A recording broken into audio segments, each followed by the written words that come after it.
In the worst traditions of GM and badge engineering, a European Opel was presented in North America as a Cadillac. Naturally, nothing came of it, and the whole thing ended in a loud failure. End of story. That is roughly how the story of the Cadillac Catera is usually told, and it is a half-truth. And a half-truth, as we know, can be worse than a lie. The Catera and the Omega were indeed built on the same platform, and their body designs differ only slightly. Classic badge engineering. But there is one nuance that, for some reason, is usually left out of this story, possibly to make the whole idea behind the Catera look even more absurd and foolish.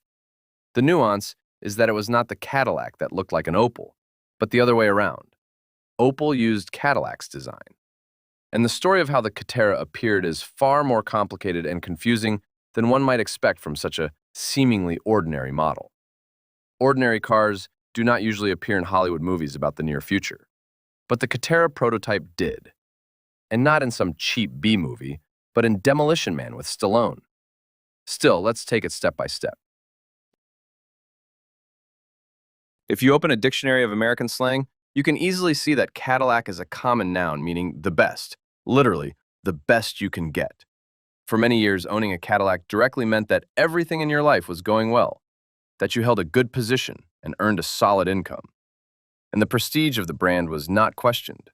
Many middle-class buyers even took out loans to buy a Cadillac, not necessarily to be successful, but at least to look successful. Cadillac sales had been growing steadily since the 1960s, and prices remained high for both new and used cars. This was the level of success that every brand in the luxury segment was aiming for. German Mercedes cars began selling in the United States in the mid-1960s, but at that time, they were seen as niche European vehicles. Interesting, somewhat exclusive, but not able to compete with Cadillac in any real way. In essence, Cadillac did not see Mercedes as a threat, neither then nor in the near future.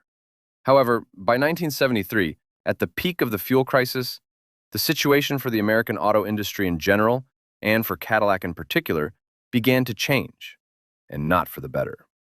To a large extent, this was due to the complacency of Cadillac's management, which was not prepared for the rapid growth of Mercedes sales.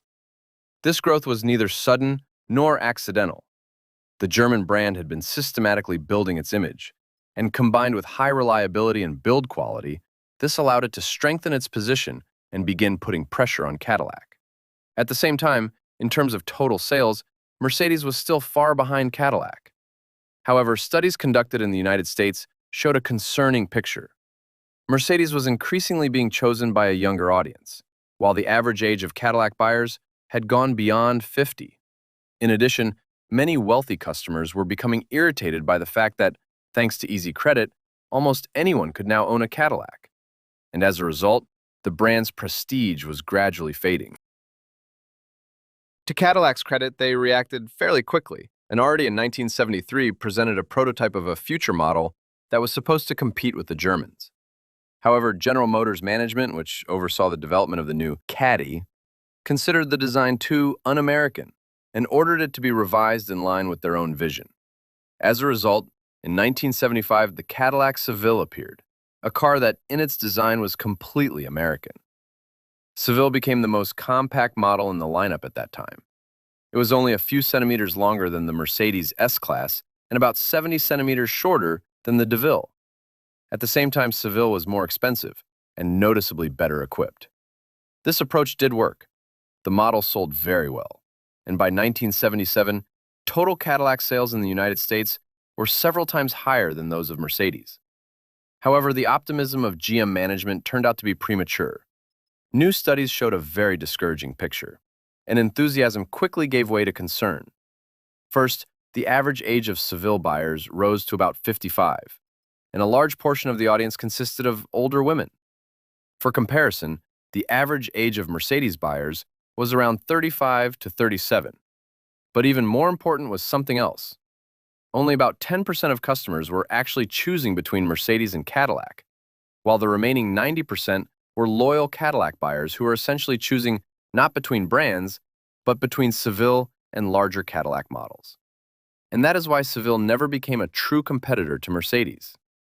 Moreover, the next generation of the model pushed the average age of Cadillac buyers up to 61. And despite the commercial success of both the first and second generations of Seville, this is where the brand began its gradual shift from a once prestigious and broadly desirable status toward the image of a retirement age brand. In the 1980s, the situation for Cadillac became even more complicated.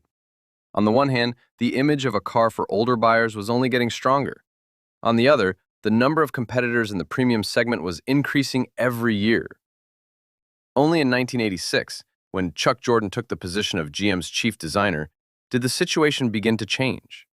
Jordan clearly assessed the condition of GM's entire model lineup, saw how outdated and uncompetitive it looked compared to German and Japanese cars, and came to a straightforward conclusion. The first thing that needed to change was design. And since Cadillac was GM's flagship brand, they decided to start with it. In 1988, the Cadillac Voyage concept was presented. A year later, Cadillac Solitaire, and another year later, Cadillac Aurora. All three were fully functional concepts with engines and transmissions, and as Cadillac executives claimed, they represented the future of the brand, the kind of cars its future customers would be driving. These vehicles were actively shown at various auto shows and were even provided for filming in Demolition Man, where they played the role of cars of the future. Of the three concepts, Aurora was probably the most fortunate. First, a sketch of a production Cadillac appeared, designed in its styling, and then that same design effectively formed the basis of the European midsize sedan Opel Omega B. The debut of the Omega and the Cadillac LSE took place almost at the same time, with only a few months between them. The Opel Omega went on sale in European markets in January 1994, while the Cadillac LSE, which within the company stood for Luxury Sedan Euro Style, was not put into production at that time. Perhaps the Cadillac shown was only an attempt to test the reaction of the American public to such a design, or perhaps other factors played a role. But by 1996, when GM finally decided to bring its car to the American market, it was already seen as a copy of Opel, and not a very successful one. Instead of giving the new model the name Aurora and linking it to the story of the concept with the same name, Cadillac chose a different name, Catera. The advertising campaign launched by GM was truly large in scale. It ran under the slogan, "The Caddy That Zigs," and its faces were supermodel Cindy Crawford and a fictional character, a duck named Ziggy. The ads were heavily broadcast on television in prime time and shown during breaks in sports events. And at some point, it felt like Catera was everywhere. In the TV series Chicago Hope, there was even a character named Lisa Catera who drove a Catera, while commercials for the same car were shown during the breaks. The advertising for Catera had everything except the most important thing. Potential buyers were not told where this car came from or why it should be considered a Cadillac at all. Only a small group of specialists and enthusiasts knew about the Aurora concept, while in the broader public perception, a much simpler image quickly took hold. Another attempt by GM to present a European Opel as a premium Cadillac. Especially since many people still remembered the story of the Cadillac Cimarron, when a budget Opel Ascona became what was arguably the most unsuccessful sedan in the history of the American market. Against that background, it seemed that Cadillac was once again trying to repeat the same approach. But it would be wrong to assume that GM's management did not understand the possible consequences. On the contrary, it seems that Catera was deliberately positioned as a European-style car adapted for the American market. The Opel Omega sold quite well in Europe, even without major success, remaining a solid mid-level competitor. And most likely, GM clearly understood that to compete properly in this segment, it lacked the key elements: brand prestige and a higher level of equipment. This is exactly what Catera was supposed to add. Combined with a more premium-looking design and V-shaped engines, the idea was that it would be able to compete on equal terms with German rivals. The logic was simple: to put forward a European premium car against European premium competitors, but adapted for the American buyer. Remembering the Cimarron experience, Cadillac made a deliberate decision to avoid four-cylinder engines and manual transmissions for Catera, leaving those to the Omega. However, while Seville had a 4.9-liter V8 as its base engine, Opel, in the mid-1990s, mostly offered four-cylinder engines and a pair of 2.5-liter V6 units. As a result, Catera received the most powerful option available, a 3.0-liter V6 producing around 200 horsepower, paired with a 4-speed automatic transmission from GM, with no alternative. To match Cadillac's brand ambitions, the sedan received improved interior materials and a well-equipped base specification, effectively including most of the available Omega options. These included dual-zone climate control, front airbags, alloy wheels, traction control, an alarm system with keyless entry, and an 8-speaker audio system. Optional features included leather upholstery, heated seats, a Bose audio system with a CD player, a power sunroof, chrome wheels, and other features that had long been standard expectations for Cadillac. In the view of GM's marketers, all of this was supposed to be enough to compete for the wallets of well-off buyers.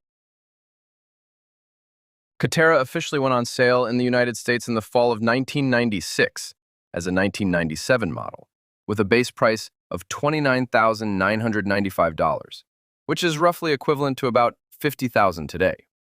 The sales launch of the Catera was weak. In its first full year, 25,411 cars were sold, while competitors were selling over 100,000 units annually. In the following years, the situation did not improve, and in fact became worse. After a peak of around 30,000 units, sales declined, and by 1999, they had dropped to about 15,000. The main reason was how the car was perceived. In the eyes of potential buyers, the press, and the general public, a simple image quickly took hold. The Catera was just a cheap Opel with a Cadillac badge. The large-scale advertising campaign arguably worked against the car, as many openly said that GM had saved on development and simply tried to compensate with advertising. There were other reasons for the failure as well. Despite its position, Cadillac was still associated with something special and distinctive, even if in a somewhat older sense. Cadillac cars were expected to stand out. But the problem with the Catera was that the Chevrolet Malibu, introduced in 1996, looked very similar to it, and from a distance of about 50 meters, a typical older buyer could easily mistake their Cadillac for a Chevrolet, even though the Malibu cost about $15,000 less. The technical side did not help either. The 200 horsepower V6 in the Catera lagged behind most of its competitors in performance and felt closer to a Toyota Camry, a car known for being a practical choice for American housewives. That was clearly not the company Cadillac wanted to be associated with. On top of that, the reliability of the powertrain drew a fair amount of criticism.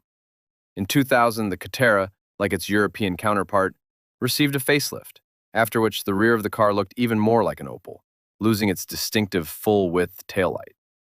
The update could not change the situation. Sales continued to decline year after year. Over 5 years of production, about 95,000 cars were built in total.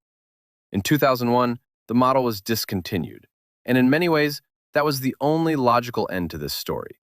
Today, for most people, the Cadillac Catera is simply another example of failed badge engineering. Although, as you have seen, the story was a bit more complicated. Whether that is fair or not is up to you to decide.